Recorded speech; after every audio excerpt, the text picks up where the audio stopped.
Jamani, Mungu yupo. Mungu yupo jamani, nimeamini Mungu yupo na mimi nimeamua kuokoka sasa. Nimekumbuka kuna mzee mmoja huko nyumbani aliuzaga mashamba. Alikuwa hana hata mtoto hata huyo, hata wa kusingiziwa. Ila mashamba wa ndugu zake walikuwa nayo, yani wazazi wake walikuwa na mali, mashamba ni walishafariki. Akabaki yeye mwenyewe. Akauza mashamba yote. Alafu akabakiza kaeneo kadogo tu. Hela inayobaki nyingine akawa anatumia ovyo ovyo, hapa akanunua na jeneza eti kwamba siku akifa awekwe, eti kwamba siku zake za kufa zimekaribia, akaweka jeneza ndani.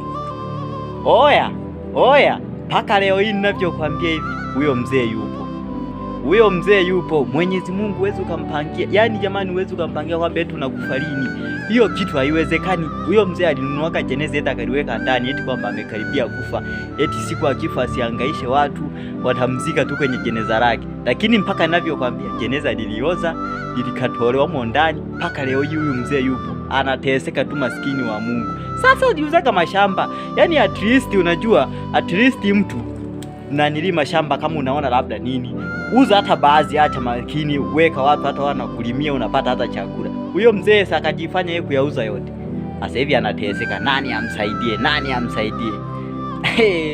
Mungu sio wa kupangia tunakufa lini.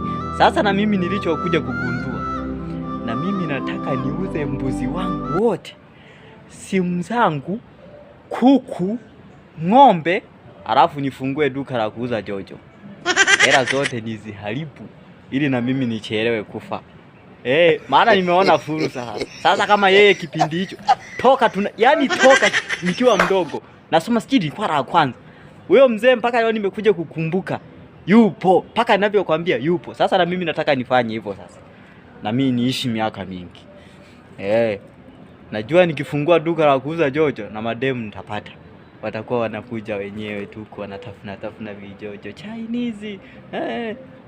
Ngoja hapa na mimi nimeplan hivyo, niuze simu zangu zote, mbuzi, kuku mpaka njiwa siachi. Mara pa kumekucha. Serikali kaniajiri kuwa naosha vyombo vya dola milioni 10 kwa mwezi. Kama najiona kwanza nafanya miezi 6 tu navuta na range. Wanawake ni kubadilisha tu kama nguo. Sasa unakataa kudate na mimi wakati naosha vyombo vya dola? Hello. Mara pa nikaajiriwa Freemason, ni kazi ya kuwapa masharti watu. Hakuna. Kama najiona. Kwanza wanaume nawapa masharti magumu kama alivyosema Yesu, kula kwa jasho. Alafu wanawake jioni wanakuwa wanakuja kulala kwangu. Wanaume mpaka watanikoma. Hello.